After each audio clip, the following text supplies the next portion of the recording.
Tahu nggak, sekarang itu ada berita yang lagi heboh. Katanya Najwa Shihab mendapatkan intimidasi. Keras intimidasinya.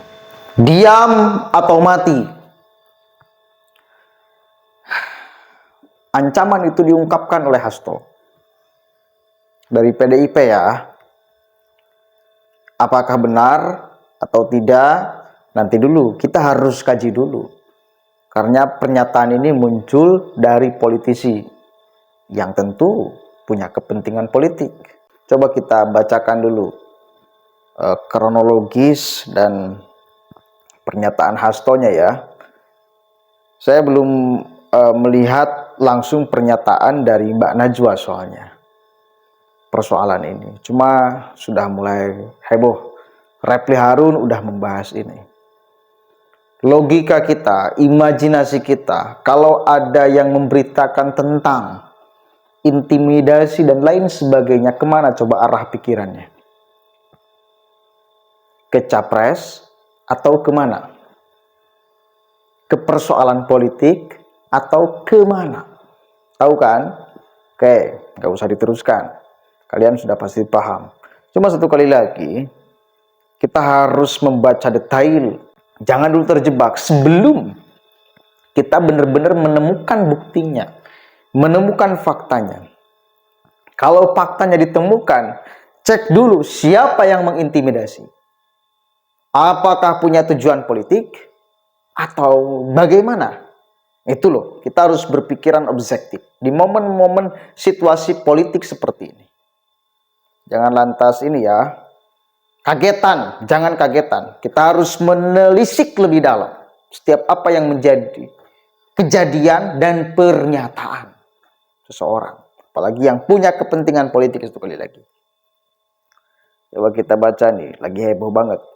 Akun Najwa Shihab diretas dan dapat intimidasi. Diam atau mati pada Pilpres 2024.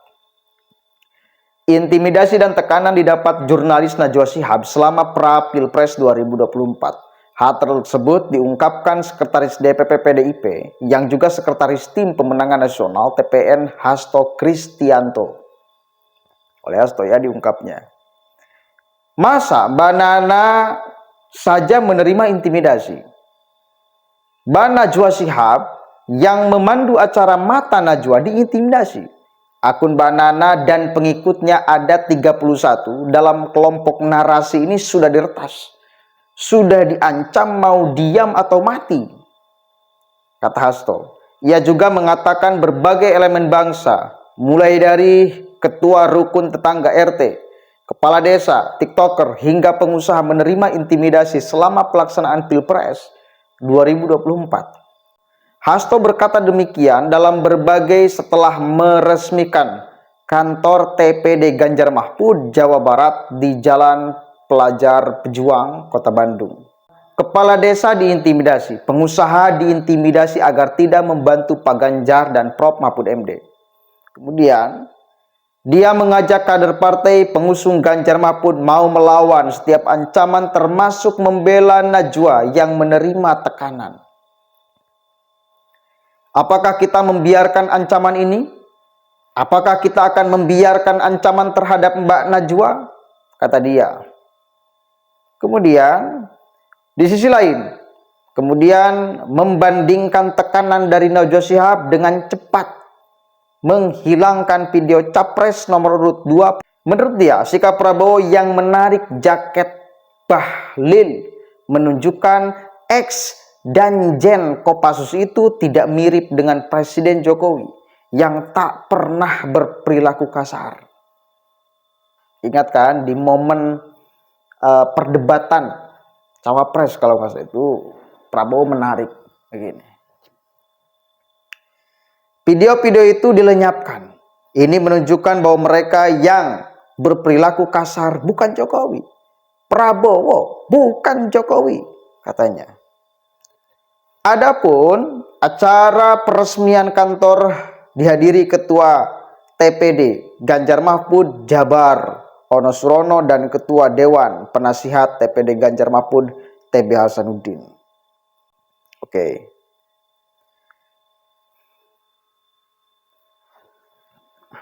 Itu keterangan Hasto ya. Memang ada video yang cukup ramai ketika Prabowo menampilkan sikap yang menarik jaket tuh. Nanti akan saya tampilkan di sini. Saya cari dulu, saya nggak punya soalnya videonya. Cuma saya pernah nonton dulu. Pernah nonton.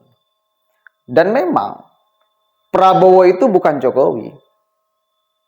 Dan Jokowi bukan Prabowo. Saya berulang-ulang katakan seperti itu. Prabowo hari ini dengan Prabowo 2014 dan Prabowo 2019 sama. Wataknya sama, karakternya sama, temperamentalnya sama, arogansinya sama. Memang sama. Memang sama.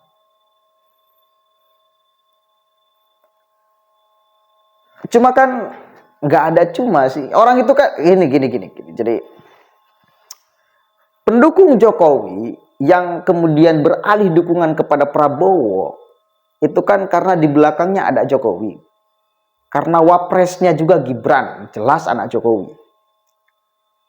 Yang diharapkan, nah mereka ini Jokowi, keluarga Jokowi, Gibran dan lain sebagainya menjadi benteng terhadap sikap-sikap Prabowo yang seringkali menunjukkan ketidakstabilan.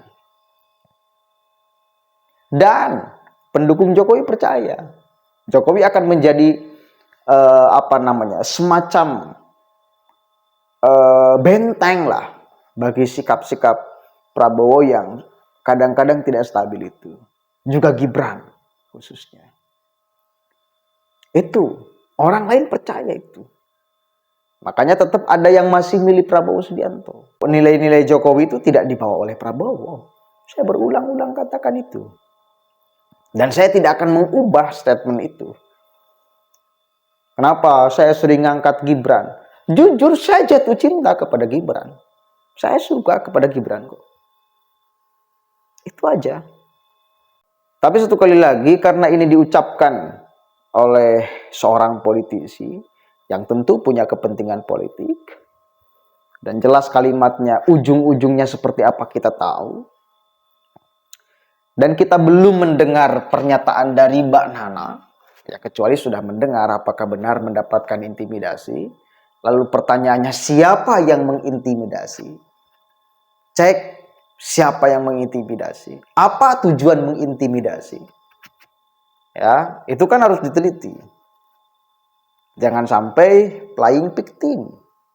Nah, jangan sampai seperti itu. Bisa jadi playing victim, bisa jadi.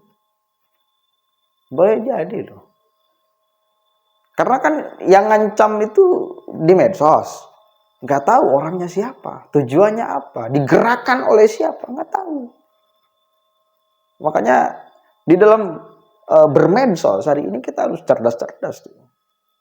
Jangan lantas mempercayai 100% setiap apa yang menjadi informasi di media sosial.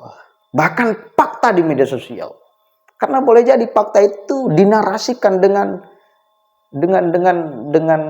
tidak sebenar-benarnya fakta.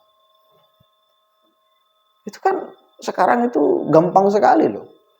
Memanipulasi publik dengan media sosial. Contoh sederhana nih. Yang kemarin disampaikan oleh si Roy Suryo urusan mic Gibran. Gibran itu memakai 3 mic. Memang faktanya memakai 3 mic. Tetapi ada narasi tambahan oleh si Roy.